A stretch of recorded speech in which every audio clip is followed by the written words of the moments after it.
Alors, Isabelle, vous vous préoccupez de notre sommeil, ça c'est bien aussi. Et alors, on peut désormais l'améliorer grâce à un questionnaire.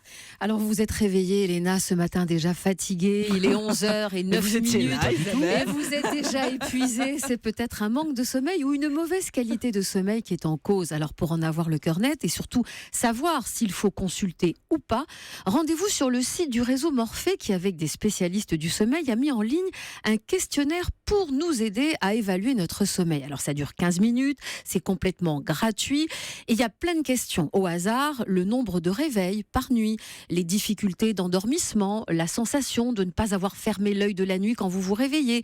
Nos nuits sont décortiquées, mais dans quel but ? Eh bien, c'est la question que j'ai posée au docteur Sylvie Royan-Parola, spécialiste du sommeil et présidente du réseau Morphée. Le test permet en fait de faire un inventaire de l'ensemble des troubles du sommeil que présente la personne. Et s'il y a des choses qui sont vraiment significatives, on peut diagnostiquer par exemple une insomnie ou bien plutôt orienter vers des troubles respiratoires ou bien avoir des signes qui sont plus subtils. Alors ce qui est intéressant dans le test, c'est que la synthèse faite est tout à fait un élément de pré-consultation. Par exemple, on veut aller voir son médecin généraliste, eh bien on a déjà tout le listing des symptômes et donc ça facilite vraiment le travail du médecin.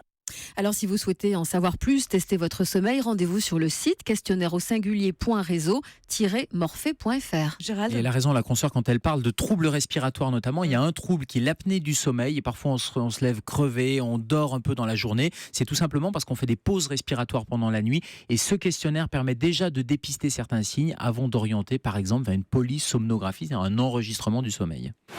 Le chiffre du jour, Isabelle. 3000, c'est un chiffre qui nous est donné par l'INSEE et c'est le budget moyen que les Français consacrent à leur apparence physique. Un chiffre divisé par 2 depuis 1960. Alors comment sont répartis ces 3000 euros ? Les vêtements, bien sûr, mais bonne nouvelle, leur prix est en baisse. Internet et ses soldes permanents sont passés par là. Le deuxième poste, coiffure, produits de beauté, épilation, manucure, 965 euros par an. Et là, le budget est à la hausse. Et alors, il y a pas mal de compléments alimentaires justement dans ce budget. Merci Aline, merci Isabelle.